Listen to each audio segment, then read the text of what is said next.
I'm Austin. And I'm Cloud. And this is We Watch Dream Movies.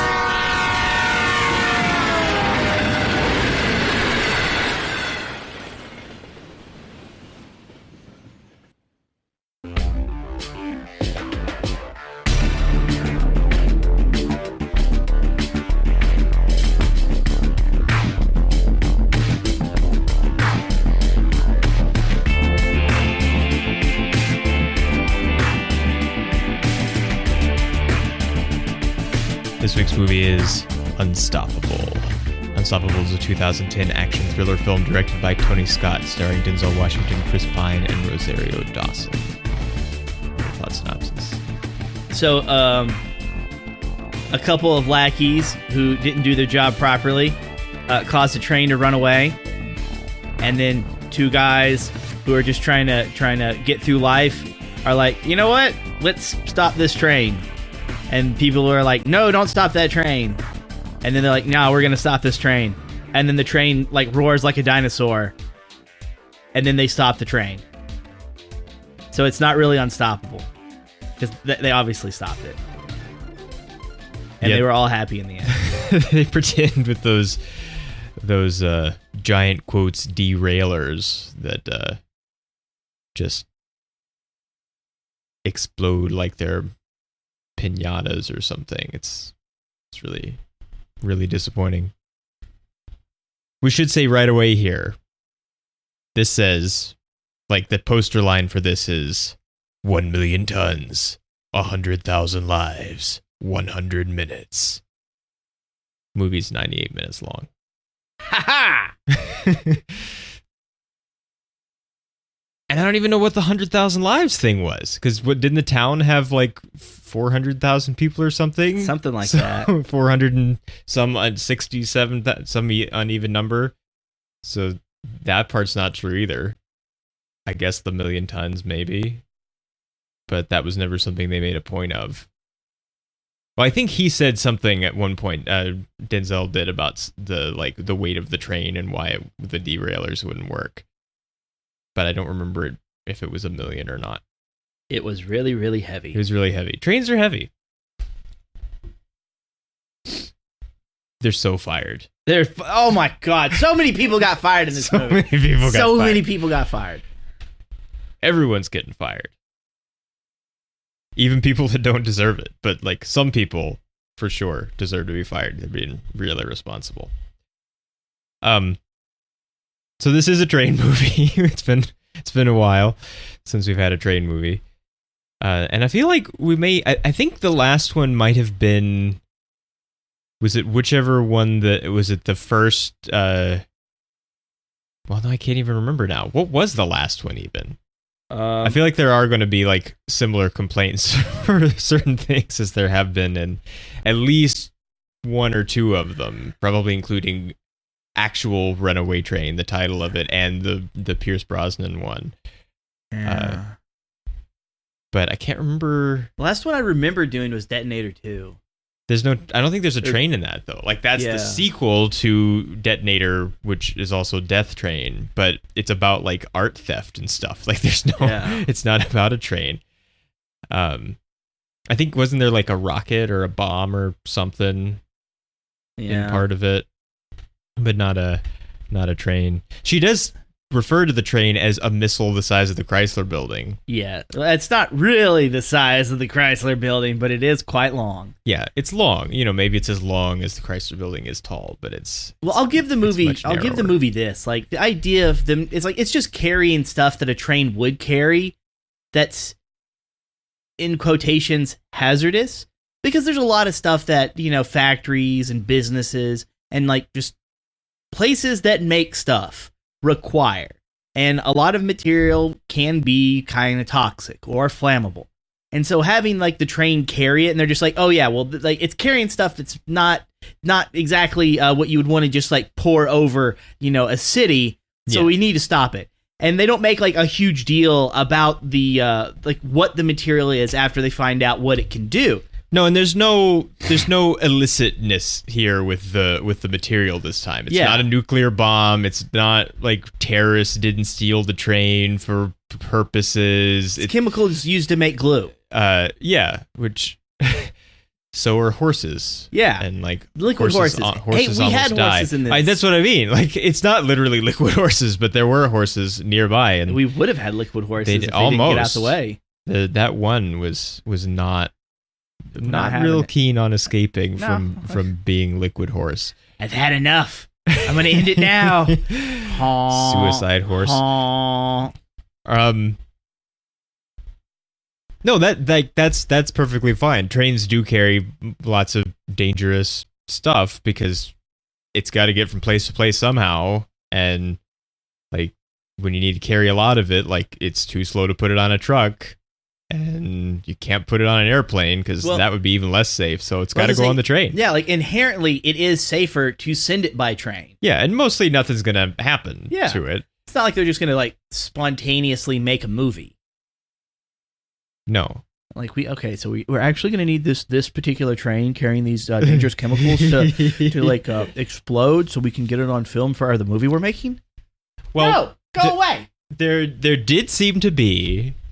The news was busy making their own movie while this was happening because they have some crazy like helicopter shots and stuff and sometimes I think they're making mistakes because like the movie is making mistakes because there are some things that look too extreme or where you can see the news helicopter in it that has the like breaking news overlay on the screen, and as far as I know, there's only ever one helicopter at a time. Well, see, that's the thing that kind of got me is because I remember seeing 3 helicopters at one point. And one was the news, and one was the police, and then I have no idea what the third one was. Yeah, and then it goes away. Yeah. I mean, there was the one that was carrying the guy that was supposed to insert himself onto the train. And I think that one went away after that was over. I don't know if that was the third one or not. Which, that's the thing.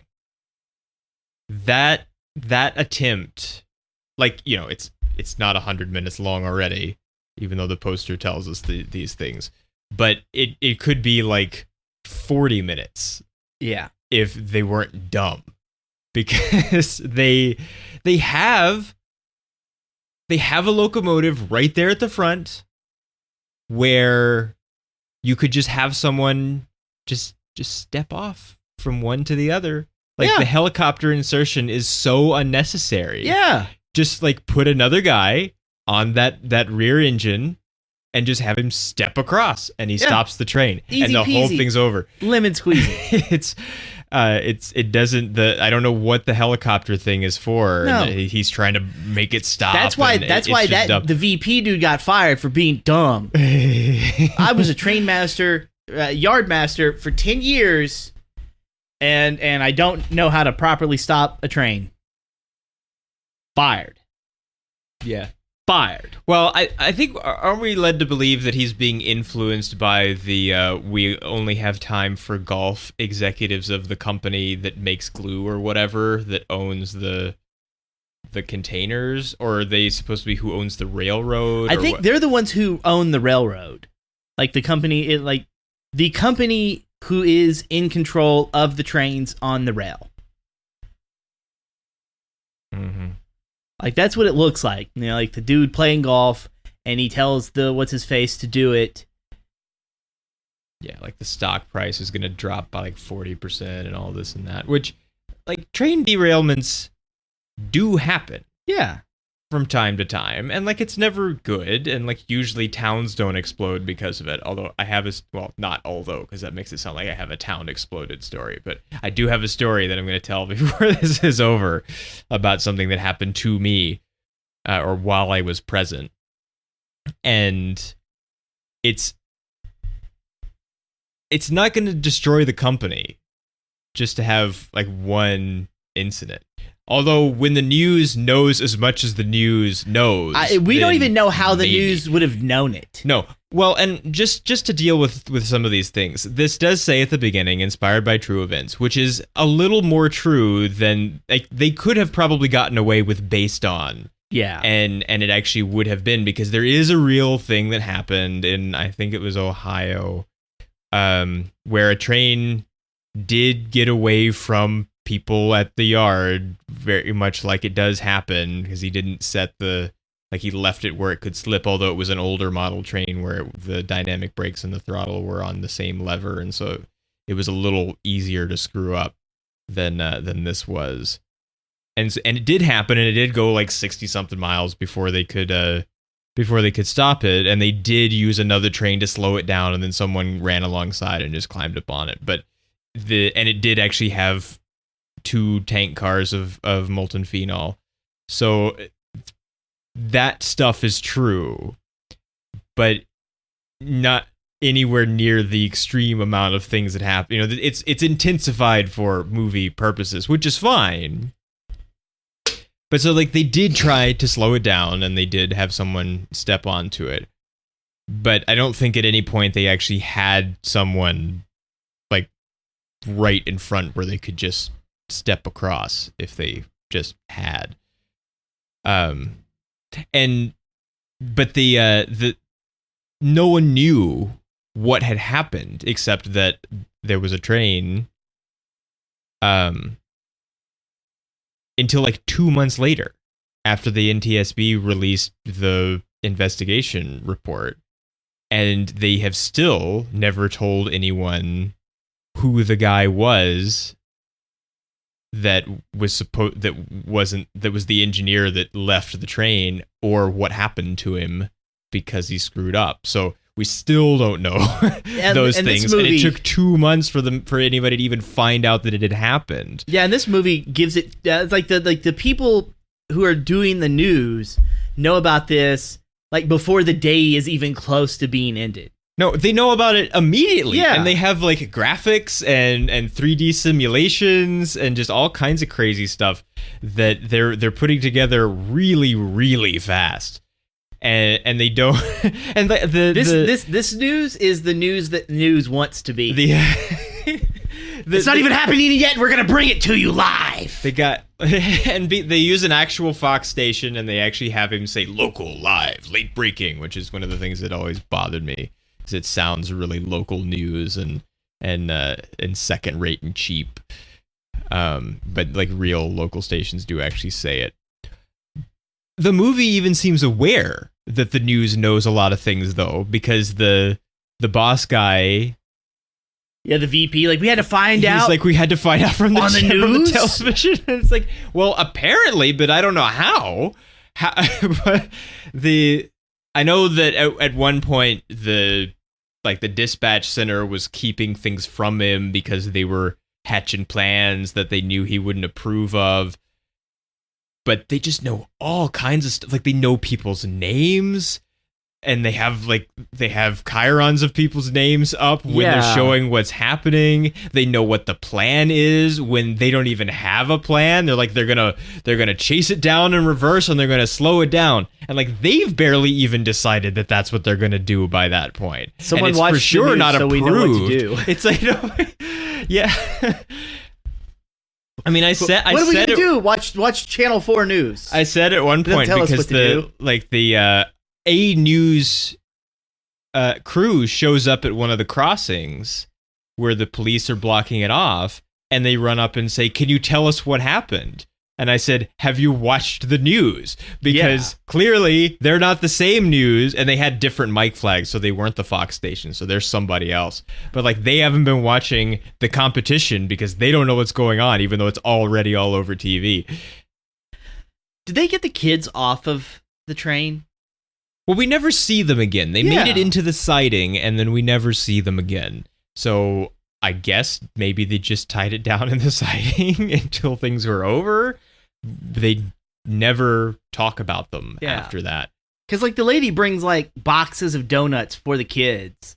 And I can understand like, okay, well, we're going to have to cancel the field trip, like cut it short because all the stuff that's going on.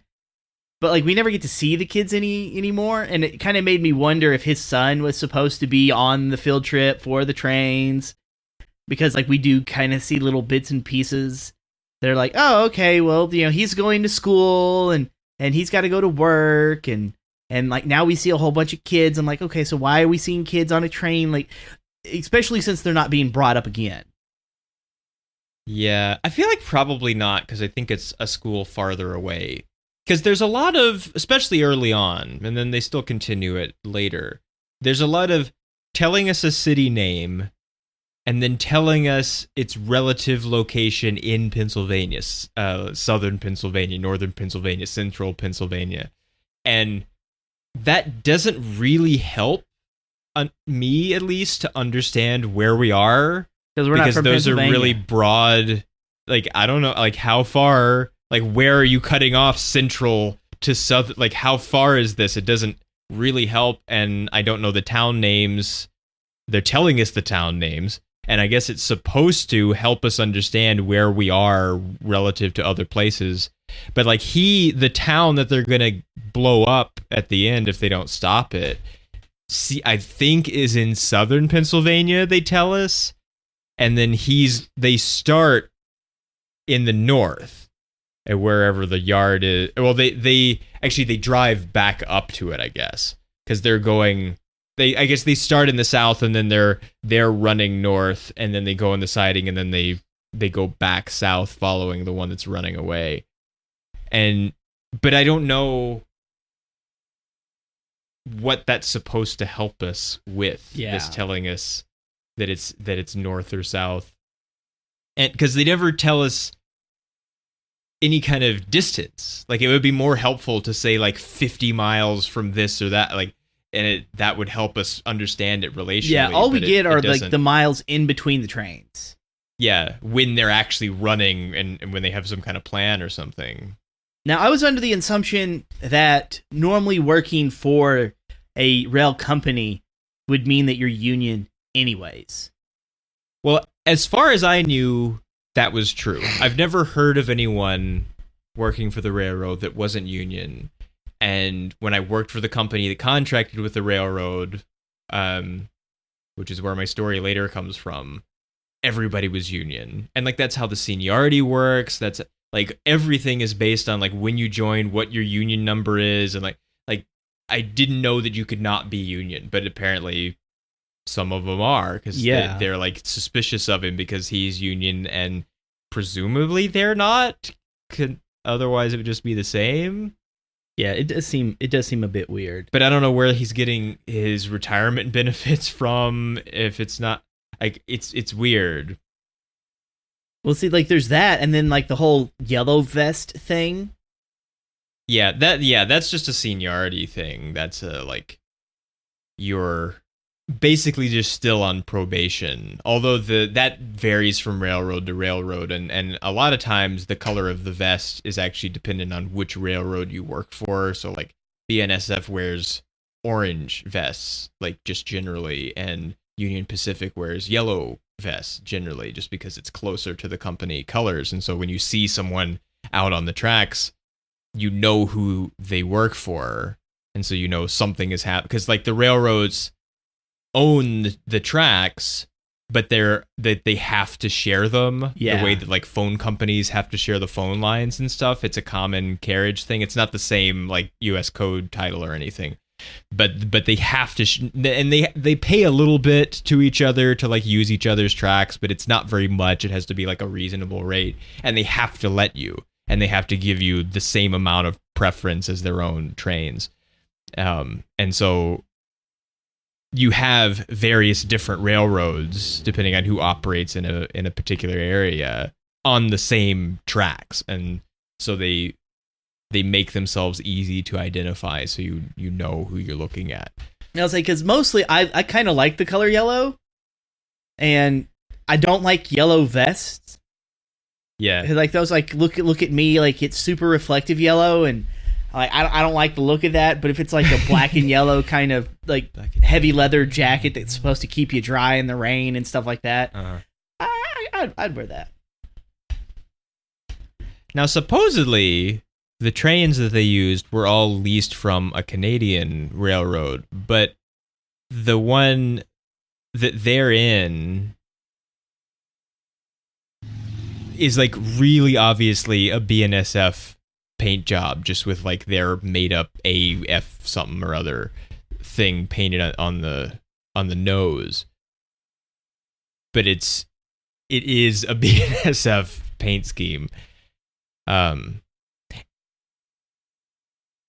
It bothers me so much that it takes the entire movie for someone to think of, let's climb on and tie the handbrakes. Like, yeah, it takes them forever and then it doesn't even work. But it's just really, really frustrating that, because I was just like yelling that right away. Like when it's pulling out of the art, when it's still being slow, and they're just standing there like, now what? Like, jump on. You don't have to get on the engine. Like, jump on, start tying handbrakes. That'll get it slow enough, and then you can maybe get up to the engine.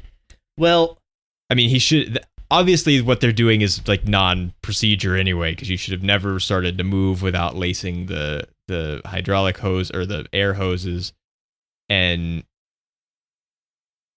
you should never leave the cab without anyone else in it. Well, and you should check your switches before you move, all of these things. But it's weird that they didn't think like, oh, we're fired for this. Let's do something besides just stand here. So it's not, maybe if we save it, we won't get fired. Yeah. Well, okay, so the guy's fat. We're not the other guy's not fat. No, he's not. And the thing is, the guy gets out of the cab after he's told, don't get out of the cab. You know you're not supposed to get out of the cab. And then he just kind of like, doesn't make a hustle for it, my guy. Just do it. He seems to be trying, I think. No, we're supposed to think not. that he's trying, and he just can't move very fast. But no, you can look. I'm a big dude, and you move your legs, in a forward motion, and it looks like you're moving them in a forward motion. You can bend the knees. The dude was waddling. He wasn't even trying. Yeah. Like, if he didn't want to try, he could have just stayed on the inside. Like, oh, we're gonna have to back it up. Man, take a pick. Yeah, and it's not a big deal to make a reverse move in a yard. Like, it's not. They make it seem like it's a big deal to move out on the main in reverse a little later, which it sort of is, but you can still do it. It's not like you just have to tell dispatch that that's what you need to do, and they make sure there's nothing behind you, and then you have to walk back because you have to have someone on the point. And then you can just do it. Like, it's not like move in reverse. Like, we couldn't do that. That's impossible. Which then, I don't know if maybe that's supposed to make we're going to chase it in reverse when it happens later mean more or something, because moving in reverse was bad earlier. They don't really make a deal out of it, but I don't know if we're supposed to remember that from earlier. Like, oh, yeah, moving in reverse on the main.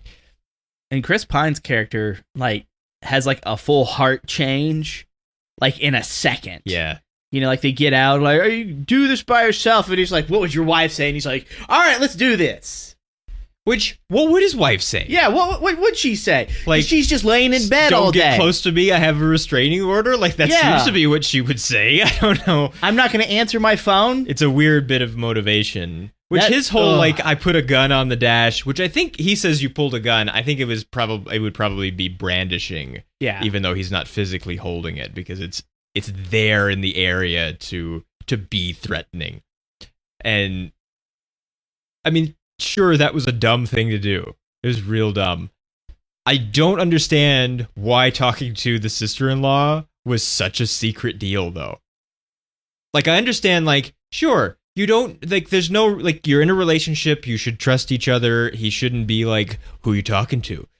Give me your phone. That's bad. You shouldn't be that way either. But it's weird that she was like, nobody.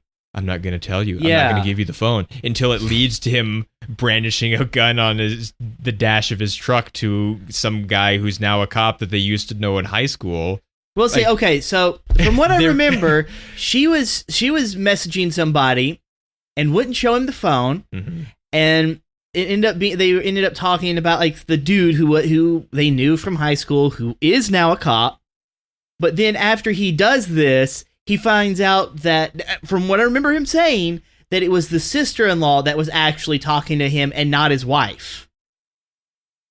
But the sister-in-law be his sister? I guess. Because, like, it would, like, you have his wife's sister-in-law would be his sister. Well, unless she has a brother who's married. Ah, okay, yeah, but they don't mention about her having a brother. They don't. So. but I just... it's very weird. It's weird. The whole thing is weird, and I'm not really sure what it's for. I guess it's supposed to give him some kind of... It's supposed to give us something to talk about besides the current situation, but they only mention it a little bit at the beginning, and then he tells the story close to the end, and then his wife is like, you almost died, you saved the train, Hooray. I guess I still love you. And so then it's happy, like, in seemingly an arbitrary way, because it doesn't change what happened before. Well, you have, like, Denzel's character... And his wife is dead. His wife is dead, and his daughter is ignoring him because, you know, it was her birthday and he's at work. But then it's just like the bonding is from him telling us and Pine that his wife is dead. Yeah. And then it's just like, you know, like the sisters work at Hooters. Yeah, both of them. And they catch the news, so like they know that their dad's on a train trying to stop another train. And so it's like this one feels like it has more of a payout because it's worth watching. Well, he didn't do anything stupid. Yeah. Like, Chris Pine was stupid. Well, like he got himself into a stupid situation because he did something stupid. Well, we didn't see him do anything stupid. They just handed that to us. No, they just and I'm told just like, us, but why? But like, his situation is of his own making. Like Denzel didn't give his wife cancer, so yeah, it's his is much more sympathetic as a situation. And he's being forced to retire. Which then he doesn't because he's a character that we care about more. Yeah, we feel a little bad for Pine because he like gets part of his foot crushed. Yeah, but he'll be fine. He'll limp for a little bit. Yeah, he might be okay.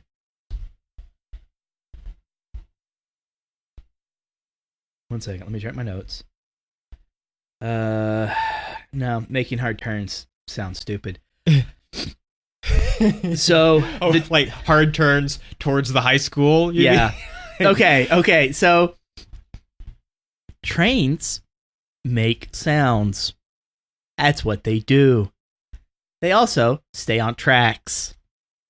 Except for this one, apparently, which attacks children out of nowhere, silently. I mean, it doesn't hurt her. No, but it tries. It does come out of nowhere. You could see the intent in the train's eyes. She doesn't seem that scared either. No. She just kind of stands there. I don't even know who she was. She was for. She was just a little girl next to the tracks. We never see her again. Nothing happened to her.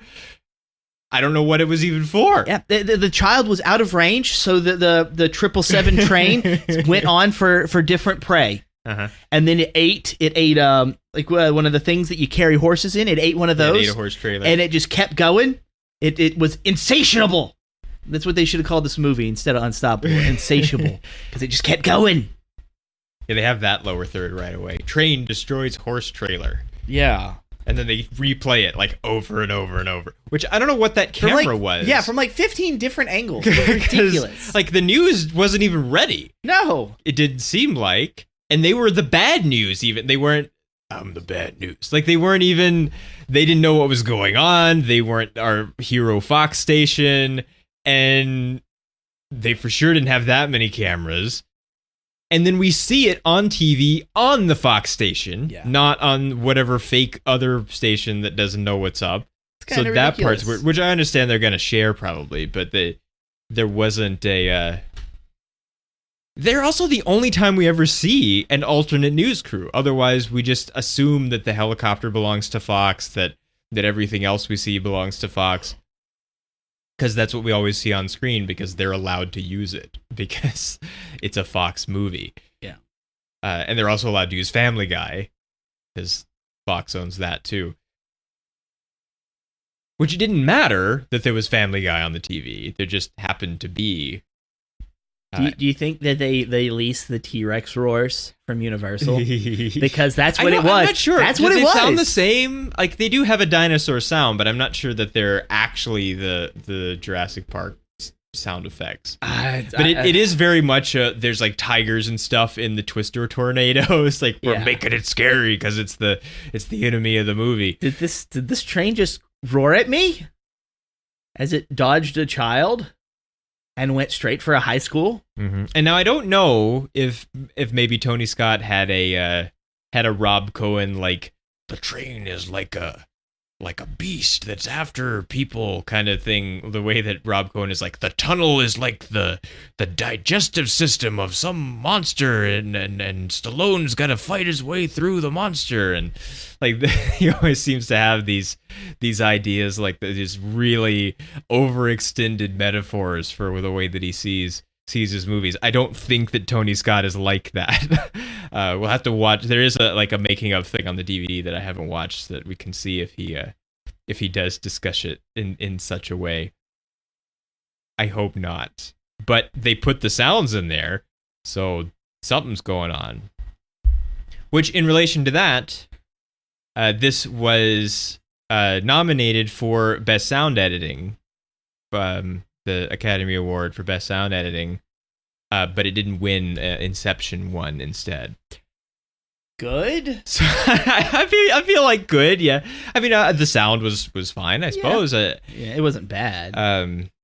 I would probably say that the Inception sound editing is better.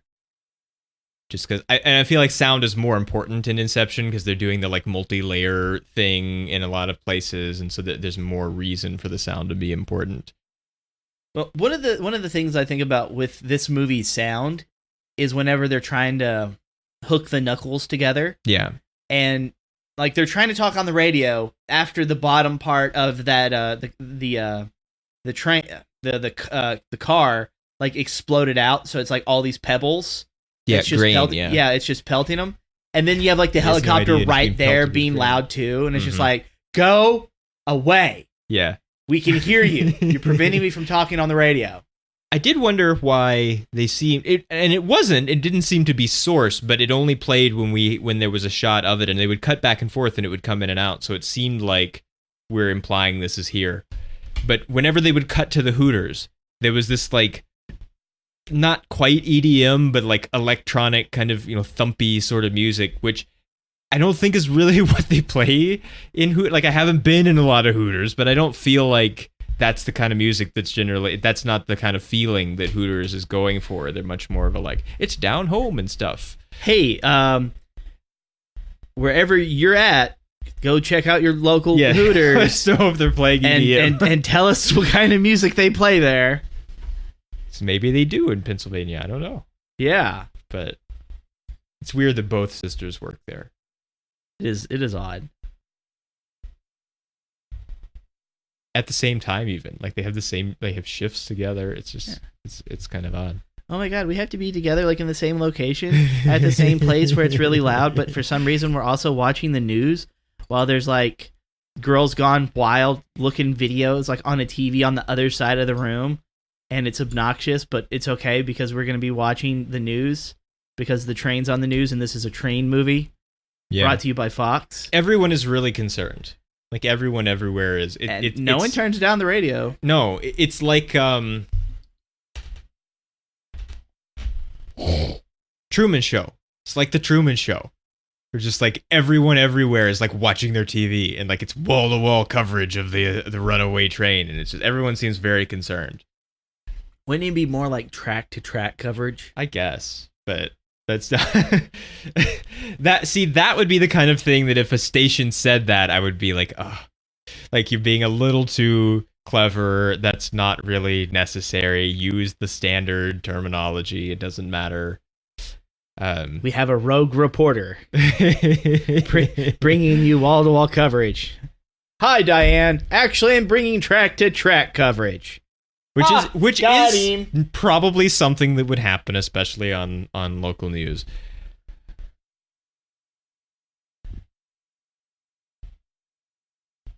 So I have a story. Story time.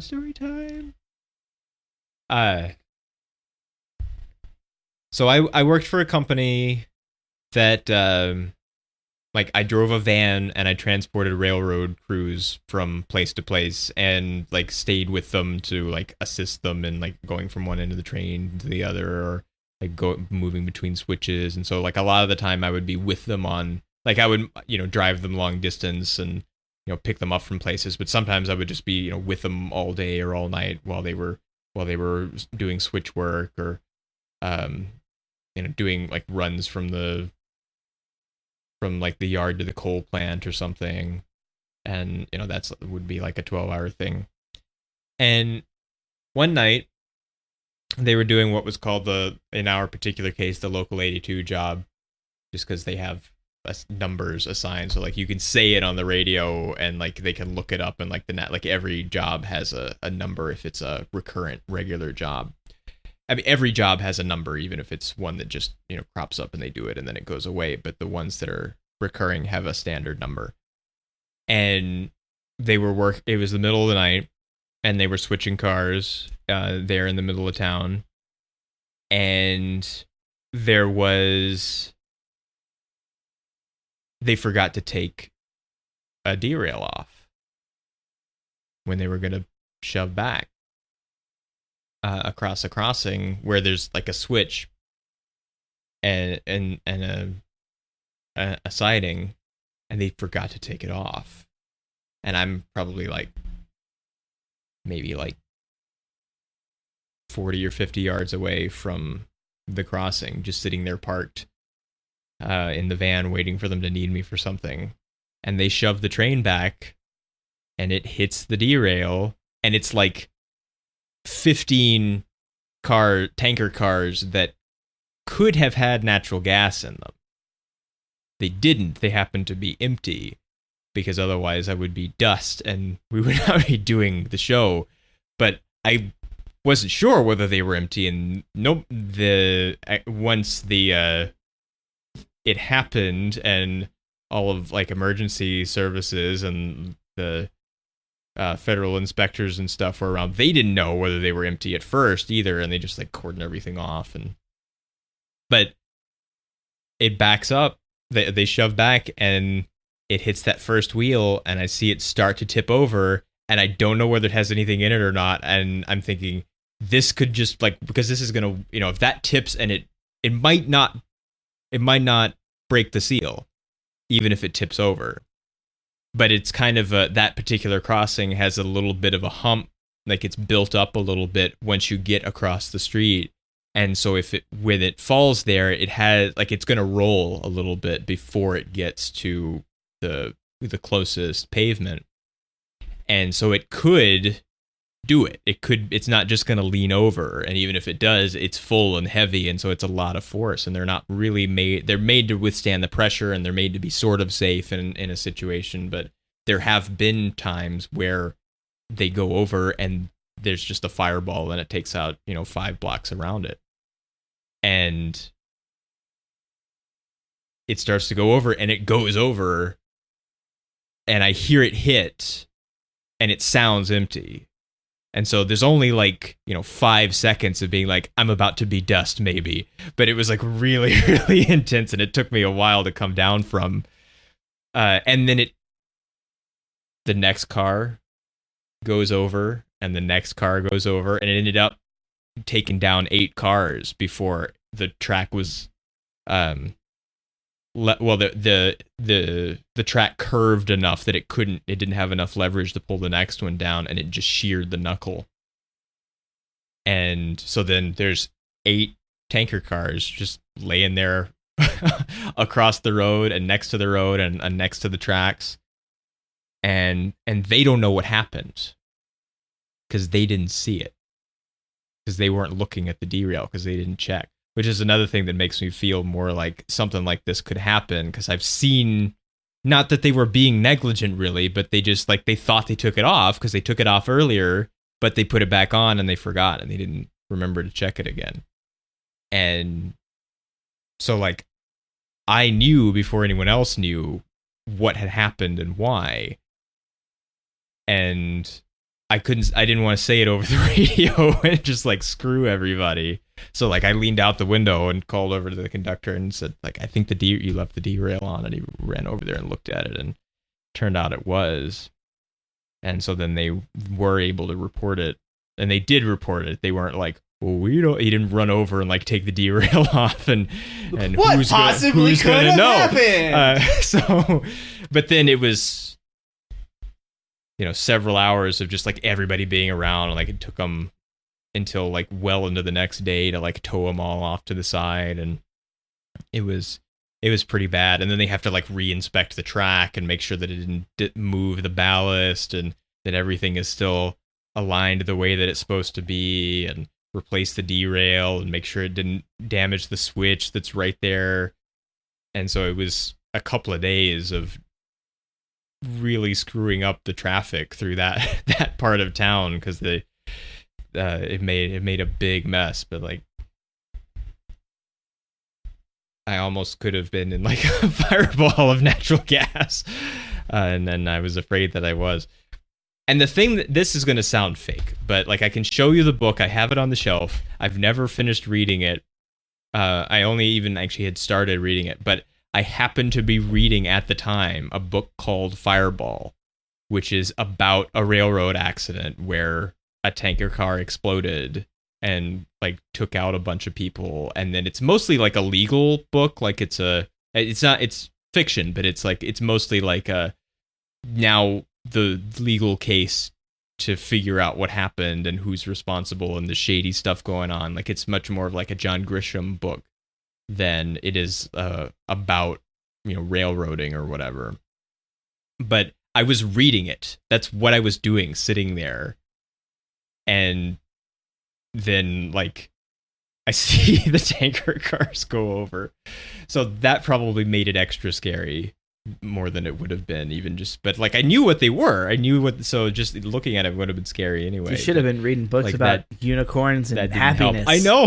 It was Care Bears or something. But I've never finished reading the book. I only made it like 4 or 5 chapters in, and then like I never read it again after that. And I still want to. It's not like I'm afraid to read it or that it brings up trauma or anything. Because like obviously I can tell the story and I'm not like sobbing or anything. He's over here in a cold sweat. But I'm not.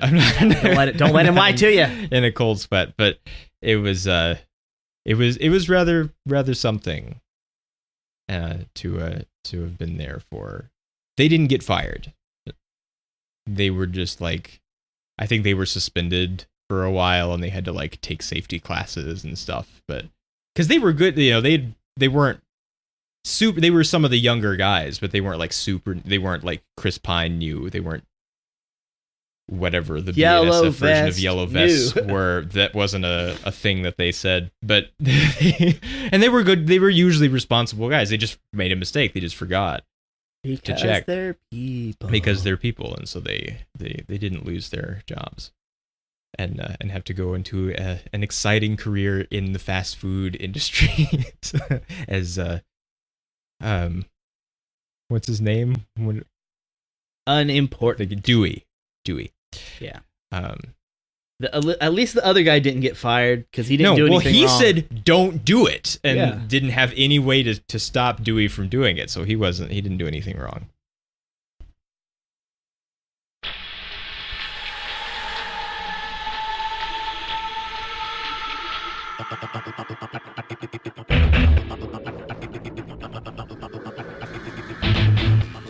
So how do you feel about Stars? I'm a little on the fence because it's like the movie's enjoyable, but not super, super enjoyable. So I guess I'll give it a weak 4 because I'm not sitting over here hating it, but it's just like, No, I'm not. I enjoyed it more than Heat. Well, see, the thing is that it is exciting. Like parts of it are exciting, even the later parts that are like bogus to exist because they could have done something to stop all this earlier. Like if I can make myself forget that was bogus, then like it's still exciting. Like, and it's well made. It seems like they use a lot of real trains and stuff. Although there's one suspicious shot where we're not sure if it's a model or just like weird photography. Yeah. But since they had the real trains, then it seems like why not? Why would you also do this model for this. Nothing even explodes or derails. Like, we're just driving around the curve. Like, why not just do it? Yeah. It seems expensive to make a model for that when they did so much else with the real trains. But just that really stupid thing that they do, and that it takes forever for the, like, it suffers because I know too much about operating trains. And so I have to knock a little off for that, but I do enjoy it. I do think it's exciting. I wasn't bothered like I thought I was going to be by the continuously moving camera, because like they showed us a piece of this in college and they were like, don't do this, it's distracting, the camera's always moving this way and that way. It didn't bother me. Sometimes it's a little unnecessary, but I guess it's just trying to make something, just people sitting in the cab of a train, a little more dynamic. But I don't think, because it's so frustrating, that they just don't try obvious things, which is not unique to this, because we complained about it in almost every train movie. Yeah. Probably except for Narrow Margin, because that's not about stopping the train. That's just about not getting killed by the mob, and we happen to be doing it on a train. But any of the ones where stopping a train is the goal, at least in Runaway Train, there's like dudes with guns trying to stop you from stopping it. Yeah. So like that makes a little more sense. You can't just step up and climb into the cab. There's people actively trying to stop you. But I was a little surprised there's not like mountain men like hiding in like the ditches beside it and planting like homemade explosives on the track, being like, we're gonna save our town. And like it just like they just detonate it, so like the part of the train just explodes, and like, oh, what happened? And then like the rest of the movie is about them cleaning up a chemical disaster. yeah, well, like the second night of Atomic Train, which we haven't done on the show, but you've seen. So I'm gonna give it 3. All right, because it's like, it's exciting, it's mostly enjoyable. Maybe if you don't know as much about trains, then you'll have a slightly less frustrating time. But mostly, they get most of it right. They use most of the language right. They use the right terms. One time, a guy says that they didn't tie on the air hoses, which is not the way anybody would really say that, because you lace up the air hoses and you tie on handbrakes. But that could be something that someone occasionally says, maybe, that it's not like an egregious misuse of terminology. Like, what are you saying? You just made something up. That's not a railroad term. But otherwise, they mostly do a good job of all of the operating trains stuff. Yeah, I would say for accuracy, the dinosaur sound effects for the train, that part, I don't know. 100% accurate. That's Every not train accurate. I've ever met was part dinosaur, mostly because of the fuel, but whatever. There is actually like a children's show called Dinosaur Train, where like the engineer is like a T-Rex and he wears the engineer hat, and they go around doing whatever happens on kids shows in cartoons. So like there is a dinosaur train. I don't think the train itself makes dinosaur sounds even in that though. So we should mention also that this turned out to be Tony Scott's last film before he died. So that's sad. Yeah.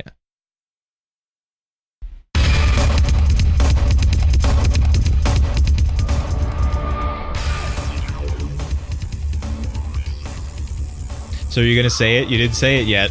Like you said it a bunch of times when we were watching it. But like, they could have stopped it with bazookas. Oh yeah. Well, that's why I brought up the mountain men with the homemade explosives, because I'm pretty sure. Now, granted, I would have loved to seen those dudes flipping off the police on the top of the building. Get off the top of the building, and then you just see him like giving him the finger. Like if somebody was just like, just bazooka, I just shot it while I was on the bridge. Bazooka. Yeah. And you'd want to shoot it head on, so you have less directly to the forehead. Yeah, you're less likely to miss that way. You don't have to worry about trajectory or firing it at this angle, at this speed to make sure that you only hit the engine. You just get in front of it, you shoot it, and then you get out of there. Yeah. That's all you have to say about Unstoppable. Yeah, and subscribe to the YouTube channel and follow us on Twitter. Links in the description. Uh-huh. We'll see you next time. Later.